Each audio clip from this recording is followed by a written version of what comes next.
Travel Talk, where our expert magical memory planners discuss ways you can have fun, memorable, and stress-free family vacations.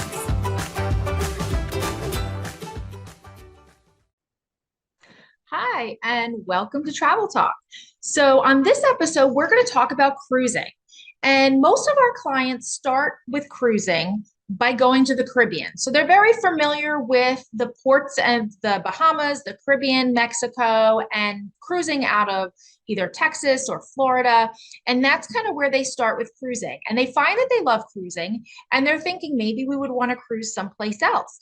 But we wanted to share with you on this episode the differences in cruising to other destinations around the world. So cruising is also very popular in Alaska, in the Hawaiian Islands, in Europe, in the Mediterranean, even going into like Bermuda or New England. And so, sometimes you think it's going to be exactly the same as a Caribbean cruise, just in a new location. And there are similarities, which we'll talk about at the end. But there are some differences that we wanted to point out and talk about in this episode to kind of help you understand what you're looking for in picking an itinerary and what might be different so that you pack and your expectations are in the right place. So the first thing we're going to talk about is the demographics on board. So typically when you're looking at Caribbean cruises, there's a lot of families and a lot of children from all ages, from the youngest ages that people can cruise all the way up to teenagers and of course adults and grandparents. So there's just a wide range, but lots and lots of children on board when we're looking at Caribbean cruises. As we start to look at cruises in other parts of the world, those demographics start to shift a little bit. So if you're looking at a New England itinerary, you might find that there's very, very few children on board and that it's mostly adults. If you're looking at an Alaskan itinerary or a Mediterranean itinerary, you might find that it is a lot of families, but maybe families with older children, maybe teenagers. There are some children on board, but the quantity won't be as many. There'll be more teenagers, tweens, older teenagers, young adults traveling with their parents, grandparents, that kind of thing. So you'll kind of see those shifts in the different demographics. And that kind of changes, sometimes what you're thinking about doing or who you're planning to travel with. So we went on a cruise up to New England. We left out of Boston and went up to New England in Canada. And we were on the Jewel of the Seas. And my daughter was about 18 months at the time. And she was one of, I think, 7 children on board. And I thought maybe it was the ship. And I said, oh, do not a lot of children come on this ship? And we were talking to the directors and the things that worked with children. And they said that the previous week they were in the Caribbean. They had just shifted the itinerary up to New England. And the previous week they were in the Caribbean and they had over 2,000 children on board. So it really, I think it's more of an itinerary thing than necessarily a ship itself. So we had full access to everything. And there was lots of people there to help with the kids because there was only 7 on board. So you'll find those differences. Another thing to consider is the weather. And this might seem obvious. I mean, if you're going up to Alaska in June, it is surely not going to be the same temperature as it's going to be in the Caribbean in June. And so, this seems rather obvious. But even in packing for our Alaska cruise, I constantly had to keep thinking, I'm cruising, but I'm going to Alaska. I'm cruising, but I'm going to Alaska. And so I had to keep reminding myself to bring those warmer clothes, the raincoats, the umbrellas, the layers, and all the things they recommend for Alaska. And so, that's just something to consider. And for some people going on a cooler vacation, even though it's really amazing, the sights and what you're going to see there, it might not feel like vacation because sometimes it's like, well, I want to go someplace warm and relaxing, and that's vacation to me. So, that's me. I like to be in hot places all the time. So, I loved Alaska and it definitely felt like a vacation, but I had to keep kind of shifting my mindset, reminding myself that we were going someplace cooler. And so, and that also is kind of like what people are wearing. So even wearing warmer clothes, people wearing sweaters and I don't know, like Alaska type clothing, adventure clothing. You didn't really see a lot of the like Caribbean floral shirts and like cruise wear that you would expect to see in the Caribbean, what people were wearing. So, not only dressing for the weather, but dressing for the environment. If you're going to the Mediterranean, again, your cruise wear might not be the most appropriate thing. So, keeping in mind the weather, what you're packing, what it looks like, and then those types of things are all important parts. of thinking about a different destination. And the weather also affects what you're doing on board, right? So there, a lot of the ships that are going to places that aren't going to be as warm might have an indoor pool area, but there wasn't all this like deck parties and activities outside like that because sitting outside varied. I mean, sometimes it was really nice, sometimes it was windy or cool, and people were outside taking photos and taking videos. So you didn't want a deck party in the background while you're taking videos of a glacier or videos of, or pictures of some of these amazing sites that we saw in Alaska. So it's just a little bit of a different vibe on board. And we found ourselves playing games and doing activities together around the ship more than spending the whole afternoon sitting by the pool with a cocktail.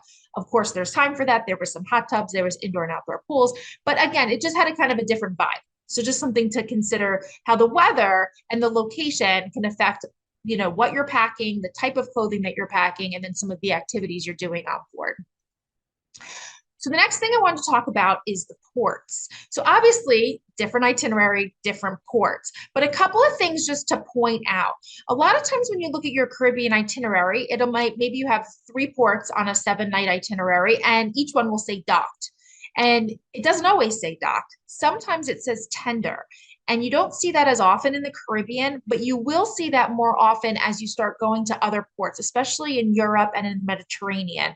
You'll see on the itinerary that you're in a port, but then it'll say that you're tendering. And a lot of people aren't really sure what tendering is. So I wanted to talk about that a little bit. So when you're tendering, it means that the ship, instead of it coming up to the dock and docking where you would walk off the ship directly onto the dock, your ship is anchored or tethered outside of the port a little bit. It's not real far, but you're still out in the water. And then you would take a smaller boat, which is called a tender, into the port. And so the tender itself varies. Some ports are every ship is tendering and they have their own tenders. So the port comes out and gets you, and it's a larger, like, I don't want to say ferry because obviously there's no cars on it, but like a larger ferry type tender that might have two floors, and it's very large, and you come in and off the tender from the port. In other ports that are smaller, there might not be a tender provided by the port. And so the cruise line itself will use one of their lifeboats as a tender. We've done that before as well. It's kind of interesting. But anyways, you'd go in one of the lifeboats and use that as a tender. But either way, you're going to be transported between the cruise ship and the port by a smaller vessel. This is important to note for a few reasons. One, this adds a little extra time. So when you're getting on and off the boat, you need to kind of arrange for that tender. And every ship will have a little bit of a different process on how you're going to tender. Some will have you make a reservation in an app for your tender. Some will require you to have tickets. Some will have open times where you can just tender without a reservation, but maybe it's only you need a reservation for certain windows when there would be higher volume, but then at other times you can just come on and off. You might not need a tender ticket or a reservation to come back onto the ship. It might just be when you're exiting the ship. And there might be requirements where there's priority for excursions that are leaving from the ship. So there's each ship, each itinerary, each port is going to be a little bit different, but there's some process involved in getting on the tender. And that can just create either the additional reservation necessary or additional time allotted, depending on where your excursion is meeting and things like that. So that's one part of it to consider. The other thing to consider with a tender port is whether the tender is accessible to wheelchairs and mobility needs. In some cases it is, and in some cases it may not be. So you're going to want to look on that if you might be affected by that, to be sure. So, that whole process of tendering is just a little bit different, something to consider when you are looking at ports. So if you're looking at a Mediterranean cruise, for example, and you're comparing a couple different itineraries, you might, even within the same cruise line, one of the things to look at is not only what ports it's going to, but is it docked or tendered? And some of that is affected by the size of the ship. So if you're on a smaller vessel, they may be able to get into port and dock. But if you're on a larger vessel, that one may have to tender because it can't fit at the dock. So all of those factors come into play. And it's a really important part of picking your itinerary and cruise line to look at those things and see how they might affect your itinerary. And maybe it'll help you narrow down a choice about which itinerary to choose. So the next thing I wanted to talk a little bit about is the daily schedule or the schedule on the ship. So again, in the Caribbean, there's a pretty similar schedule, really, whatever cruise line you're on. If it's a port day, you usually wake up in port, you do your excursions. Sometimes you're off the ship pretty early. You're generally back on the ship before dinner, and usually by 3, 4 o'clock, there is all aboard, and then you're going to be heading out and you're sailing away as you're heading to dinner and the sun is setting and it's beautiful, right? That's your Caribbean cruise.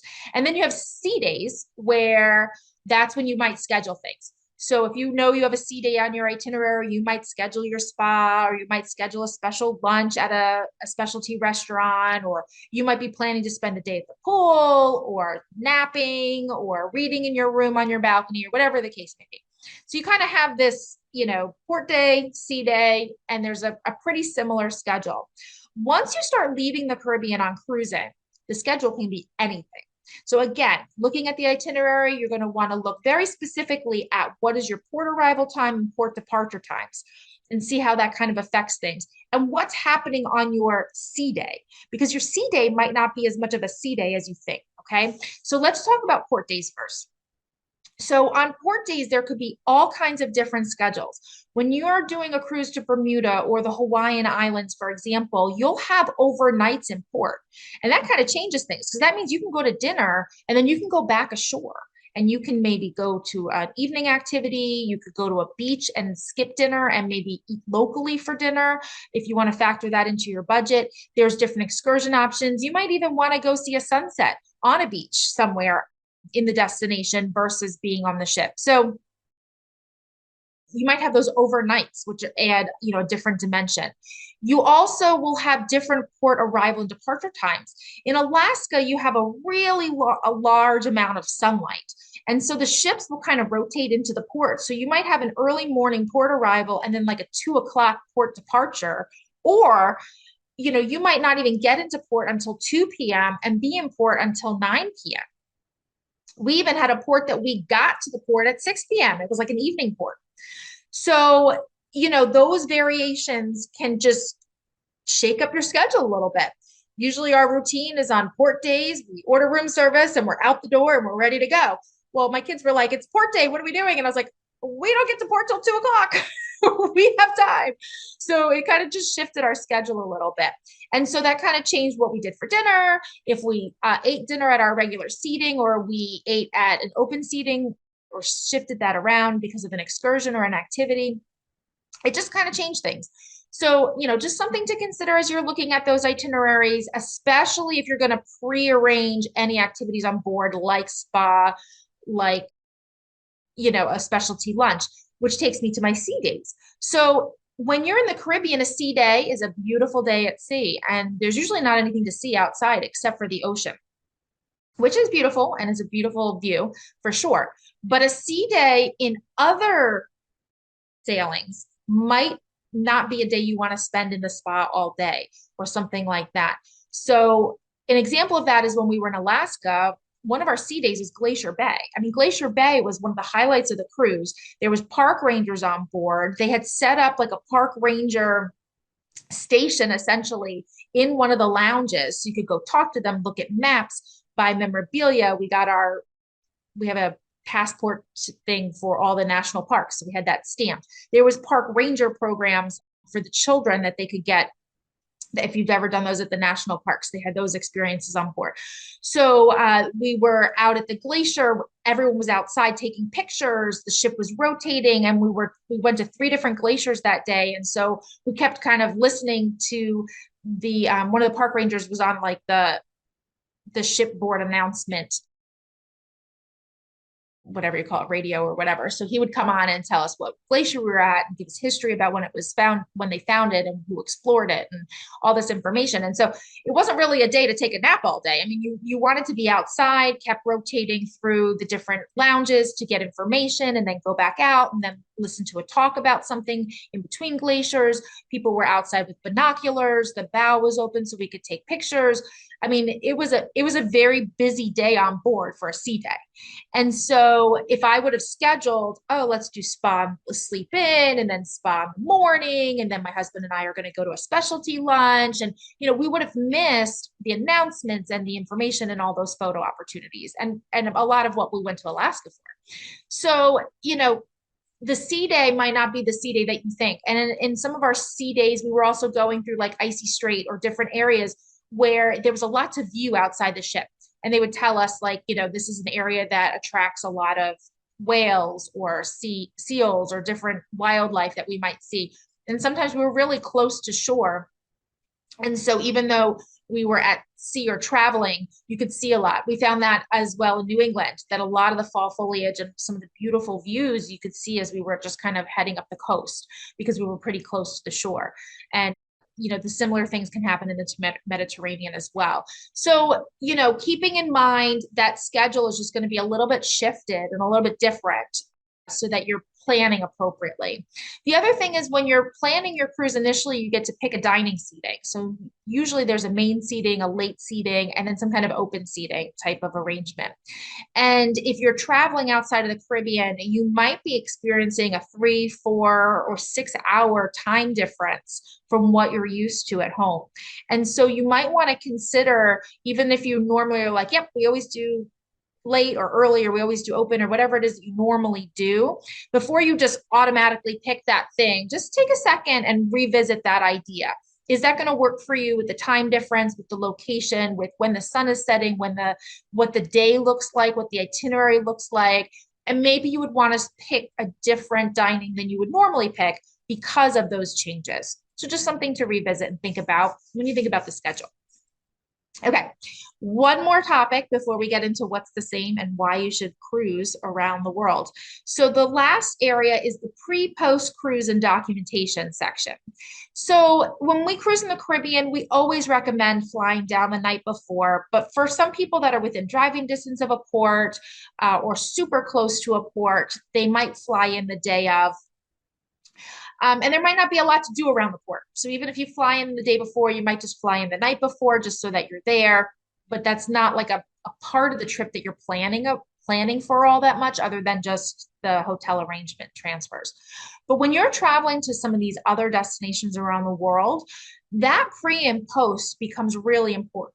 One, it might be a really big flight. If you're flying to Rome to go on a Mediterranean cruise, that's a big flight. And it's most likely a red eye from the United States. So you're going to want to come in at least a day ahead of time. And you're going to experience a huge time difference. And especially if you're traveling with family, either older people or younger people, they might need time to adjust. And you don't want to use the time that you're on the ship to adjust.